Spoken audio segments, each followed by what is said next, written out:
જય શ્રી કૃષ્ણ, જય ગૌ માતા. સ્વાગત છે તમારું અમારા નવા વ્લોગમાં. તો આપણે જો અત્યારે સવારમાં આવી જશે આપણે કપાસિયા સોંપવા માટે, કારણ કે આપણે તો સરસ મજાના લીટા નાખ્યા છે ને એમાં કપાસિયા સોંપવાના છે અત્યારે.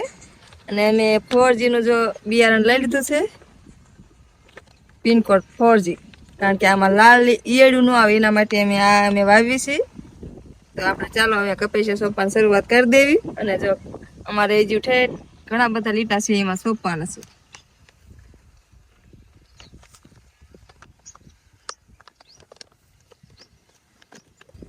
તો જો મિત્રો એમાંથી ને આવું બિયારણ નીકળ્યું છે, આપણે આ સોંપવાના છે. કારણ કે આમાં તો ઘણી બધા કલરનું નીકળે, કારણ કે એમને તો કલર કરેલો હોય ને એટલે ઘણા બધા નોખા ડિઝાઇનનું હોય. અમારે જો આવું નીકળ્યું છે તો આપણે એમાં મળી સોંપવા. આ બાજુ પેલા થાય છે શરૂઆત થતી.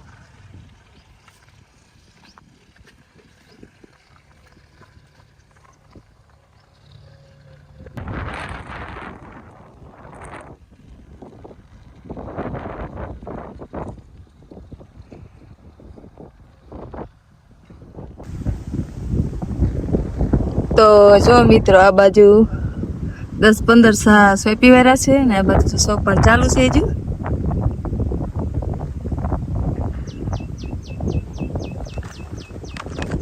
કારણ કે મારા તો જો કપાસિયા ખૂટી રહ્યા ને તે હું આવી જઈશું કપાસિયા લેવા માટે. આ બાજુ જો સોંપે છે, કારણ કે એમના પાસે જે ગયા હતા એ સોંપે છે ને મારે તો પૂરા થઈ રહ્યા હતા એટલે લેવા આવીશું.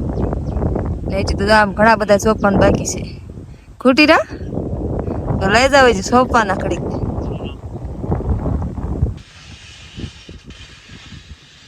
તો જો મિત્રો આપણે અહીંયા અડધી સુધી પહોંચ્યા છીએ. અત્યારે વ્યાસી પોરો ખાવા માટે, કારણ કે જો તડકો લાગી ગયો છે ને તો વ્યાસી પોરો ખાવા માટે. સાંયે લીમડાના સાંયે મસ્ત મજાનો લીમડાનો સાંયો છે. અહીંયા જો તડકો લાગ્યો છે તે પોરો ખાય. બહુ તડકો લાગી ગયો. પોરો ખાઈ લીધો તો સોંપવા માંડવી. બીજું કારણ કે પછી ઘણા બધા શાક બાકી છે, એ બધા તો સોંપવાના બાકી જ છે. તો ચાલો આપણે જલ્દી સોંપવા માંડી, કારણ કે સોંપવામાં વાર લાગે છે ને એમાં તડકો થતો જાય છે. તો પછી તડકાનું કંઈ સોંપી એક્યું નહીં, કારણ કે પછી પગવાળું થઈ જાય ને એટલે સોંપાતો નથી. તો માંડવી આમાં સોંપવા. તો જો મિત્રો આપણે અહીંયા કપાસિયા સોંપી છે ને તો આવી જશે અત્યારે અહીંયા કરમદાના ઝાડ પાસે, કારણ કે સરસ મજાના જોવા એકદમ ગુલાબી કરમદા પાકી જશે. તો ખાવાની પણ બહુ મજા આવે. સરસ મજાના ખાટા મીઠા હોય છે ને તો જો ઘણા બધા પાકી ગયા.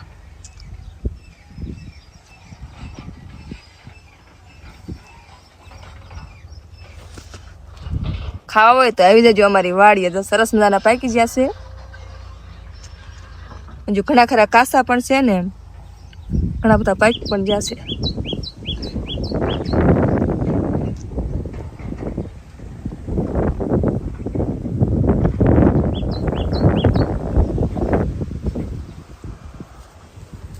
તો મને તો જો આ બેઠા હતા ને તો ખાવ થઈ ગયું, તો હું આવીશું ખાવા. કારણ કે ખાટા બહુ હોય, સરસ મજાના ખાટા મીઠા હોય.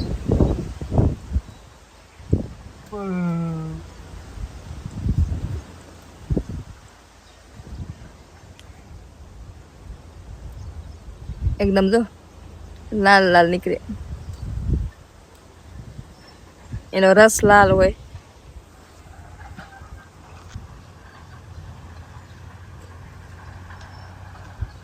તો કોને કોને આ કરમદા ભાવે છે એમને કોમેન્ટમાં જરૂરથી જણાવજો.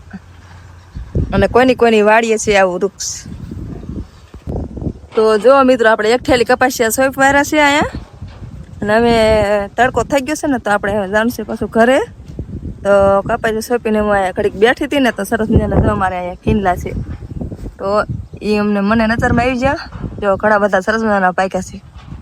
તો મેં અહીંયા જો અહીંથી પાડી અને જો થોડાક ફીંડલા ખાધા, કારણ કે મને આ ફીંડલા બહુ ભાવે ને.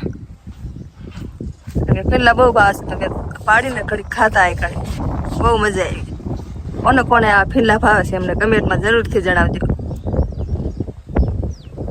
કોઈને ખાવા હોય તો લઈ જાય જો અમારી વાડીએ, કારણ કે વાડીએ ઘણા બધા છે.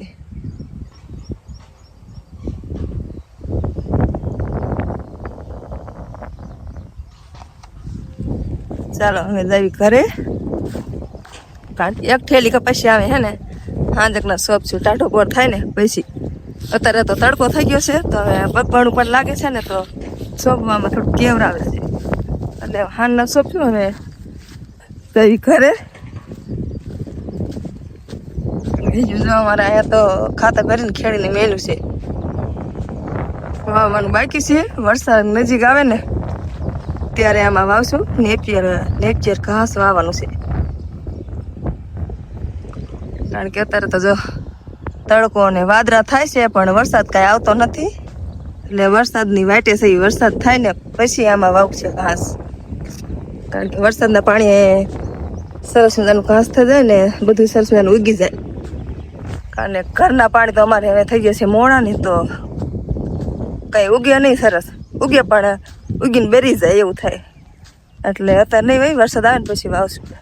થોડા દી ખમી જઈએ, વરસાદની રાહ જોઈ લઈએ આપણે, કારણ કે કપાસ ને મગફળીને એવું વાવ્યું છે તો ઘાસ આપણે થોડુંક મોડું વાવશું. જો અહીંયા મગફળીને એવું તો વાવી દીધું છે ને કપાસ અડધો સોંપ્યો છે, અડધો બાકી છે, અડધો હાજનો સોંપશું.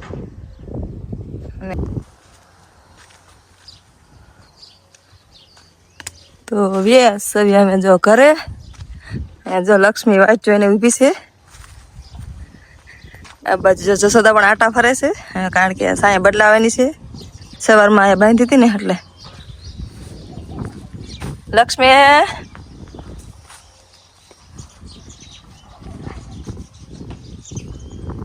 જો આપણા ઢાળિયાની છે, લક્ષ્મીને બાંધી છે. જસોદા જો અહીંયા આટા ફરે છે, કારણ કે એને અહીં બાંધવાની છે. રાતે તો અમે અહીંયા જ બાંધવી છીએ, પણ જો અહીંયા લીલું ને એવું થઈ જાય ને તો થઈ ગયું હતું એટલે સરસ નાનું સુકાઈ જાય ને એના માટે સવારમાં મેં આ બાંધી હતી, ધોઈને પછી આ બાંધી હતી. હવે બદલાવશું.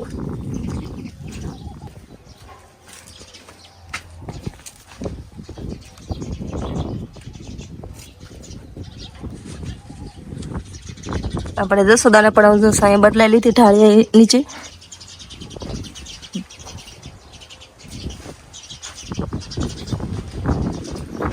નીંદ માટે તો આટા મારે, કારણ કે જલ્દી હવે નીંદ નાખો કીશ.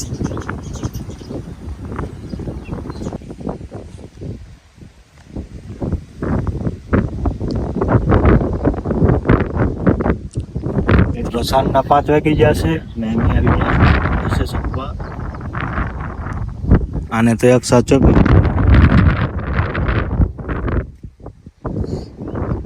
અને મેં એટલાથી ત્યાં સુધી શું કરવાનું તલાવા કપાસ્યા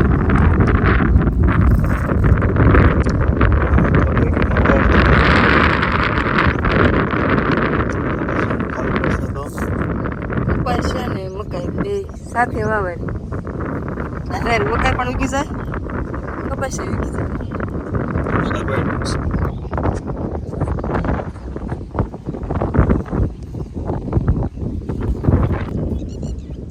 તો ફાઇનલી મિત્રો આપણે બધા કપાસિયા જો આ બાજુ સોંપાઈ ગયા છે. એક મુઠ્ઠી કપાસિયા વધ્યા છે, બાકી 2 ઠેલી ઉતરી માંથી એટલા વધ્યા છે. બધા જો હવારા પણ અમને સોંપી દીધા છે.